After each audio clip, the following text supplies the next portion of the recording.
What is going on, everyone? Welcome back to your Phillies game recap, streaming to you here on DSM Media's YouTube, Facebook, and Twitter accounts. Guys, if you're new to the channel, make sure you check us out on Twitter first and foremost at DSM_media. Hit that follow button. We greatly appreciate it. And then while you're over on the channel, make sure to check out the link tree in our bio. It'll take you to every social media platform we are available on. If you guys want to be interactive throughout tonight's show, the best spot to hit us up is to subscribe to the YouTube channel. Turn on notifications. It's the best place to get your thoughts, comments, and questions pulled up. We're also streaming live here on El Parcero Phillies YouTube channel, so don't forget to hit that subscribe button and turn on notifications as well for him. I'm your host, Dylan Davis. You can find me on Twitter at DylanJD98. To my left in the co-host chair, yet again, 2 shows in one day for the duo here.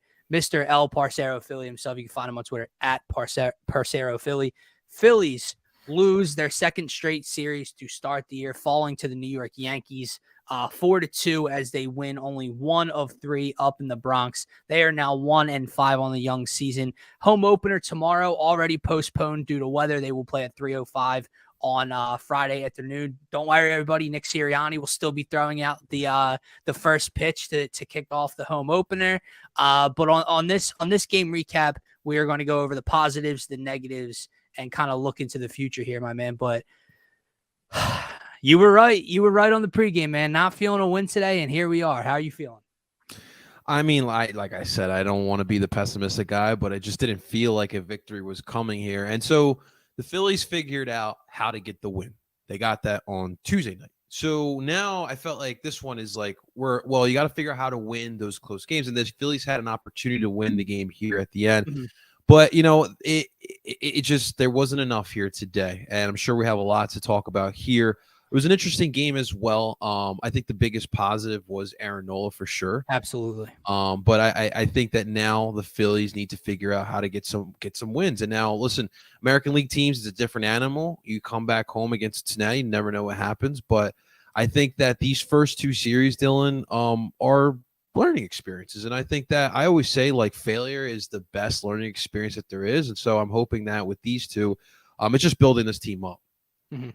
Yeah, no, I absolutely agree with you, man. We'll start there with the positives because, to be honest, there weren't many to come out of today. The only other one I have outside of Aaron Nola's bounce back game is Kyle Schwarber hitting his second home run of the year in as many games today. Is he kind of maybe figuring things out at the plate, finding his groove a little bit? But Knowles was the major positive today, bouncing back after a really rough 4th inning on opening day and ultimately getting pulled there. 6 innings pitched. That was our goal, right? He got through those 6 innings completed, tried to come back out in the 7th, but couldn't quite find his mark, walked the leadoff guy, and that was it for Aaron Nola. 5 Ks, 3 earned runs, obviously was charged the first runner on the bases when Gregory Soto ultimately gives up the game-winning home run, which we'll get into Gregory Soto in a few minutes, I'm sure. But I 110% agree with you. I think if there was something you can take from this game and move it towards the future and say the Phillies will be okay because it was the fact that you saw Aaron Nola bounce back, look a little bit more comfortable with that pitch clock. Obviously, there was a lot of talk on the broadcast about his work, throughout the last couple of days, throwing his bullpen sessions, using the clock, everything like that. But I thought Knowles was really good today. Unfortunately, he's got a tough at-bat against Gleyber Torres later on in the game. 0-2 count, 2 outs. John Kruk is repeating himself over and over again. Do not throw him a strike. Do not throw him anything close. Leave something right up and over the plate on an 0-2 count. He rips it back up the middle. The first run, by the way, the Phillies, again, did not lose because of bad officiating or an umpire. But that first inning, I'll come out and say, was utter BS. Aaron Judge, or not Aaron Judge, whoever. Oh, yeah, it was Judge. Was rung up as a runner was stealing second. Don't call it. Guy steals second because of it. Very next pitch, driven into the outfield for a 1-0 Yankees lead. So, had some negatives within the start, but an overall really, really strong start from Aaron Nola. Dude, and you know what's crazy is that what we talked about during the pregame show was I was really intrigued of how Aaron Nola would handle the top of the lineup there. Yeah. I mean, the top of the lineup only had 3 hits. I mean, obviously that's throughout the whole entire game, but I thought Aaron Nola looked really calm and composed against those guys, and that was my main concern because obviously you see Judge out there, it's daunting task there, and obviously Glaber gets the bat, the twig broke, and of course brought in Aaron Judge, but. No, I mean, I think for Aaron Nola, it's a positive. And look, it still wasn't perfect. We had 3 earned here, but at the end of the day, it's a building block that Aaron Nola could absolutely build off of. What's more concerning to me is obviously the bullpen, and more importantly, it is Gregory Soto, of course. Yeah, man. Let's get into Mr. Gregory Soto as our first negative here. Because to be honest, I don't know what he is, Parcero. I really don't. He came over and I had high expectations for him, and 3 outings does not a season make for the guy. So I'm not, just going to bury him immediately, but he had an awful debut on opening day for the Phillies when Topper called his number to keep the game tied at 5-5. Wasn't able to do so. Didn't record an out, actually. Bounces back in his second outing, 1, 2, 3 innings, struck out multiple batters in that inning. And then today, like I said, the Yankees won 4-2. He allowed, with 2 strikes on, was it Trevino, I believe, who just sticks the bat out on a curve. And that was ultimately the game-winning home run there to put them up 4-2. He also struck out 3, but walked 2 in the inning, plus the home run. Like, he's all over the place. He threw almost 30 pitches in this lone inning, dude. I don't know what to make of Gregory Soto so far. I think what's the bummer, though, Dylan, is that it's the expectation. And I know, like, we shouldn't always get overhype over expectations, but the thought was you're getting a stud piece. Getting an all-star. To add into your bullpen. And so it hasn't looked per se like that. I'm hoping that more seasoning helps and gets more comfortable with this team and his role in the bullpen. You talked about solidified roles. Maybe that's something that he genuinely needs, but it just hasn't looked promising. That's the concern right now with Mr. Soto. It sucks because I feel like I try to be the opposite of the typical Negadelphia type of mindset, right, that we have in this city. You're pretty logical. I'll give you that. Yeah, thank you. But he is the definition of, like, why is it that players come here and forget how to do their jobs? After he gave up the 2-run home run to Trevino, the broadcast had to throw it in my face that in his first 3 outings, he has given up 5 runs or 6 runs in a Phillies uniform. He only gave up 4 runs in his first 22 outings last year with Detroit. Where did that dude go? Where did that all-star closer, 22 of 27 save opportunities guy go? I know he's not in that closer role. Maybe you are right. Maybe there's something there's something there in terms of he needs to know where, he's going to get called. His number's going to get called each and every day. But, man, the kid has come in with a 1-run ball game and a 2-run ball game. A tie ball game and a 2-run ball game, in 2 of his 3 outings. And he's had the wheels fall off in each of them. So not positive for Gregory Soto to start. One other player I want to key in on here before I get to my biggest negative. The Phillies can just leave Christian Pache in New York. Yes, I learned today that his name is Pache. Newsflash, but no one cares. No one cares. Pache. No one cares anymore because you can't do your job. Did you know, Parcero, after today, of course, his first AB comes up with runners in scoring position. In 4 of his first 6 at-bats in a Phillies uniform this year, he has had 2 base runners on in 4 of those 6 at-bats and has brought in 0. He comes in, he swings at the first pitch yet again with runners in scoring position when the Phillies are trying to get to Garrett Cole. Then the one bright spot this kid's supposed to bring to the table is his defense. Yeah. DJ LeMahieu was rounding third when this kid scooped the ball into his glove. I don't know if he gets him out. I don't really know what his arm looks like. He just holds on to the ball. And, thankfully, Topper, whether it was because of the batting or a combination of everything this kid was doing negatively, pulled the plug, man. Took him out for Josh Harrison. Yeah. Now, obviously, Josh Harrison comes in and swings at the first pitch and ends the inning as well. But I don't need to see Christian Pache in a Phillies uniform anymore, because here's the bottom line. When the kid's not a major league player. I hate to say it, he's just not. Whether he will be someday, I don't know, but he's not right now. And when you're a team like the Phillies, yes, you've started so poorly, but when you have championship expectations, there's no room on your roster. There's no room in your starting lineup for guys that aren't ready to play at this level. I'm being dead serious. I would rather have Scott Kingery in center field than Christian Pache. Oh, that's not bad. But okay, so here's my thing with the whole Pache situation. Like, when you traded for him, you knew that he was a work in progress. Absolutely. You knew that his weakness was the bat. Yep. So I guess my question is, why did we bring him up right off the bat? Like, why not try to continue developing? You've done it with previous prospects like this before. Why not put him down in AAA, let him figure it out, and then eventually bring him up here? I mean, I agree. Like, I'd rather see Scott Kingery out there as a bench piece in the outfield than bring up Christian Pache, who he obviously needs an automatic out.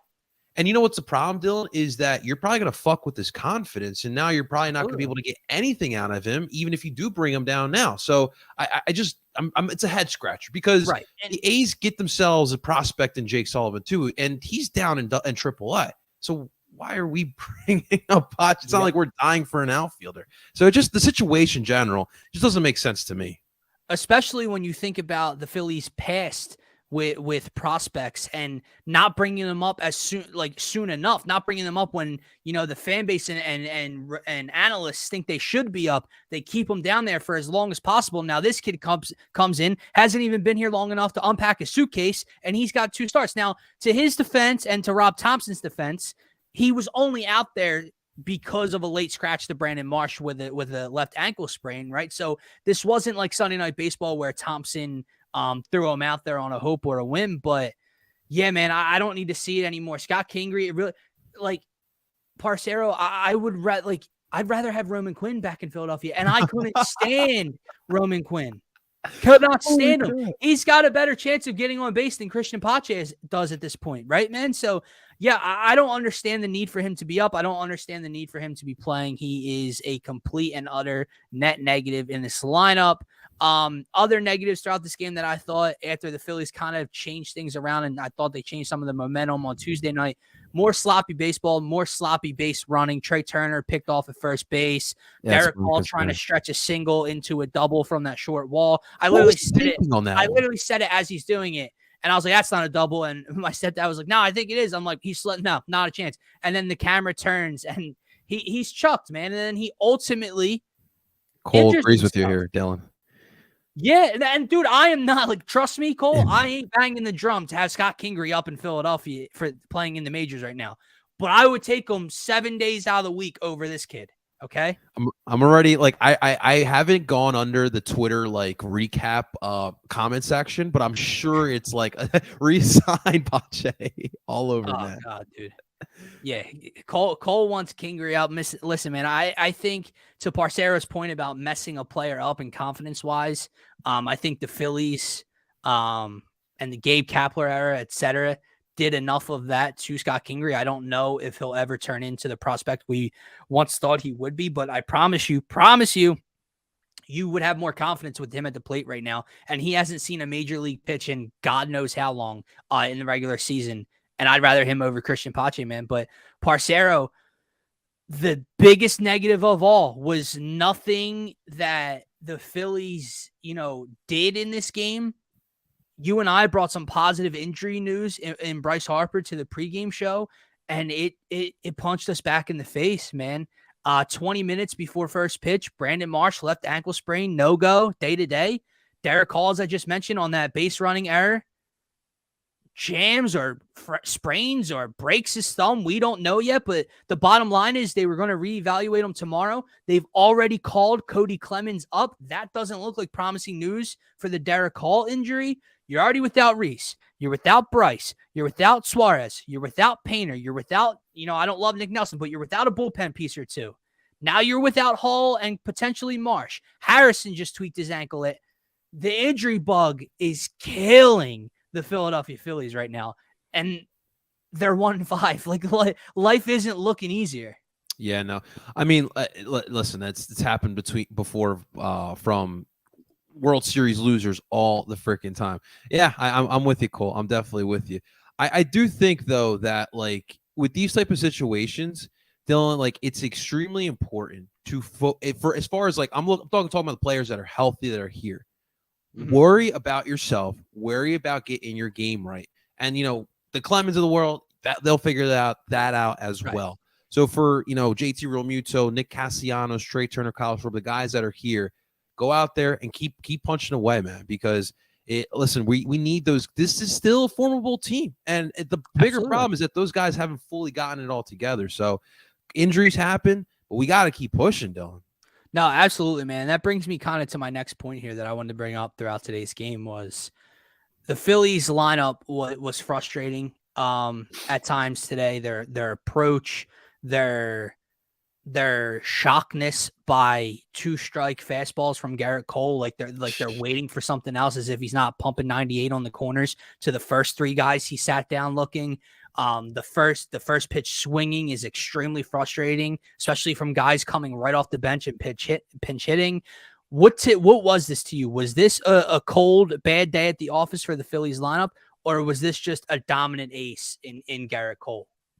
What's funny is that like we talked about in the pregame show of how like what are we going to actually get from Nola and Cole? Like we know they're good pitchers, Right. but we also know that they're shaky, and they both gave Yeah. solid performances. I think personally, it's back to the whole conferencing with the Phils, right? And so I thought Garrett Cole was solid, but I just thought that the Phils just did not have enough there. And I mean, I alluded to a little bit earlier, but I thought the ump calls at times was, it was a Well, little Kevin suspect. Long was ejected for a reason. Wasn't Nick too ejected as well? No. They thought it was Nick at first, and like because they were side by side in the He's got a thing dugout for Nick. arguing the call. Nick, it wasn't Nick. It was Kevin Long that got the boot. So I mean, yeah. So that to me, it was just a little suspect, man. A couple of those sliders that were, lingering on the line, man. He was just calling them strikes all Yeah, day. yeah. No, I did not love the home plate umpire today. I don't think I'll be honest with you. It wasn't just Phillies. I don't think either bench loved what was going on today. I don't think either bench knew what was a strike and what wasn't for 50% of this game today. That's frustrating, man. One positive that I skipped over. I'm glad Cole dropped this comment. Bryson Stott, man. The kid continues to improve and impress, and his at bats are something else. Like his at bats just aren't long drawn out at bats to get a guy like Garrett Cole's pitch count up, and whatever. Maybe he throws 9 pitches, but then ultimately Stott is sat down or strikes out or whatever the case is. Dude, he's running pitch counts up to 7, 8, 9. Then he'll walk. He's running pitch counts up to 7 and then ripping a double the opposite way like he did today. The kid is impressive so far early on in the season. It's like he's been in this league for like 5-10 years Yeah. already. Maybe that's what happens when you're roommates with Bryce Harper, right? Let's just keep that going. It's like when Danny Briere had all these Flyers players come in. Yeah. Bryce Harper just needs to keep doing that with the young kids. But no, I mean, we saw a little bit of this last year, Bryson Stott, but it just seems like now he's a major leaguer. Like there's no worrying about going back down. He obviously helped them make it to the World Series. He's a part of this. He's an integral part of this, and so it's just really impressive how he can just control the at bat. And I think that to me is it's just years above where he's at right now. And so continuing to get that contact, and he's been doing a great job of just getting those extra bases as well. So, man, sky's the limit for Bryson Stott, brother. Parcero, looking forward, obviously, we know they take the 4-2 loss today, 1-5 on the season. No game tomorrow, so they'll have 3 straight at the bank over the weekend against the Reds, and then they'll have 3 more at home against the Miami Marlins. I mentioned this even before the first win when they were 0-4. The goal to me right now is getting back to 500, right around 500 baseball. I know the Reds, what are they, 3-1 to start the young season. The Reds lack what I like to call talent. They are not going to be a very good team this year. So I think there is a very real possibility. The Phillies, obviously need to win the series. That's the goal, right? I think there's a real possibility this team can sweep the Cincinnati Reds in their opener. That puts them back at 4-5. Okay, Dylan. It puts them back at 4-5, and they're right back to that even number. If the Phillies are to turn things around this weekend, Barcero, who or what is the reason why? I mean, I think it's got to be the bats, to be honest, because I feel like this is going to be a weekend where you're gonna have some solid pitch, and even bullpen games, you don't have to worry about that from what you saw yesterday, right? So I think to me, it's about the bats. You're back at home. You're back at CBP. Obviously, Schwarber just had a solid series with 2 home runs in it. But let's get that power going. Like, let's get those runs going. Base running was an issue, like you mentioned here today. Power has been lacking a little bit. We're at what now? 4 home runs for our boys. Four. Yeah, 4 on the season for our boys. So I mean, I want to see the power back at the bank, man. And what the weather does hold up for this weekend in general, I haven't really checked that out. I think it's good for the rest of the weekend. If it's like today, I gotta see that ball flying, ball man. jumping. Yeah. No, I'm with you, man. I do believe first and foremost they need to clean the little things up, because championship level teams just don't play this sloppy level of baseball. There's not multiple base running errors in back-to-back games. There's not fielding errors in back-to-back games. There's not multiple bullpen miscues, first pitch swinging off the bench. They need to clean up the little things, and then I think the big things will start to come. It's so crazy because the first 4 innings of opening day, this team picked up right where they left off, man. Extra base hit after extra base hit. Boom, homer off of DeGrom, back-to-back triples, double. They were on fire. I think they had 7 extra base hits in the first 4 or 5 innings. And then it all just disappeared. And they realized they're in the regular. Yeah. No, I'm with you, man. Parcero, before we get out of here, before we wrap this up, anything else from today? Anything else moving forward that you're looking at? I thought it was interesting that some of the rules came into play. There was that one hit early in the game. Anthony Rizzo took advantage of no shift and stop. Tough job over there. Mm-hmm. And then, of course, the walk on the walk on Castellanos on a full count because Garrett Cole ran through the pitch clock. So we're starting to see how the new rules are starting to affect some of these players and the adjustment that they do have to make. Listen, we can argue whether we agree or disagree with it. The fact of the matter is it is here. Yep. So all these players do need to adjust with it. So it's going to be interesting how the pitch clock, the shifting, and all that stuff does affect this team and just baseball in general going forward. Yeah, no, I think it's a good point, and I feel like, I guess just because of their early struggles and hearing them talk about it, and this is the team that I follow, right? It feels like no team has struggled with these new rules more than our Phillies, sadly. And whether that's, World Series hangover, whether that's guys playing, like, think about that, right? JT made a comment after the first game saying how tired he was catching, right? And he never really has felt like this because of how sped up the game was. And part of me was like, dude, I hear you. It's going to be an adjustment, but please zip it and move forward and figure it the F out. However, you forget that 2+ weeks ago, 3 Phillies and JT, the catcher, were just playing old form of baseball in the World Baseball Classic. Oh, that's true. So you go from that to the old rules, no pitch clock, no sped up, nothing, to coming back and having to play at this tempo and this rate. I'm sure it is a bit of adjustment, but like you said, regardless of how you feel about it, it's here, and it's here to stay, right? That's the mindset you have to have. So you need to figure it out and figure it out quick. So I'm glad that the Phillies got the first win out of the way. They weren't swept in back-to-back series. They're not winless heading back home, but you need, I like Cole's comment earlier. I'm more pissed than panicked. I'm really not panicked yet, but God forbid these struggles continue and these injuries continue and this team is 2-9 or so. Then things can really get out of hand, man. Then your hand might start slipping closer towards that red button. Dude, but baseball is the ultimate grind, man. You just got to literally take it one game at a time. And for the Phils, you're focused now on the Reds. That's why I love it. That's why I love this sport, because positive or negative, obviously they have an off day tomorrow now, but like you have to have a quick, you get to get back in the positive and change the momentum the very next night. right? Like, so if Philly's bad loss, well, guess what? In 20 hours, they get to change the narrative, right? Literally, man. So hopefully it's a fun weekend. It's opening day at the ballpark, so it should be a fun one, Dylan. We're this weekend. Let the people know. I will be up to Pocono. So with that said, the laptop will be taken with me. The game recaps, I'm trying to think. I will probably, with no game tomorrow, I will probably get a Saturday recap in for the Friday game, the home opener.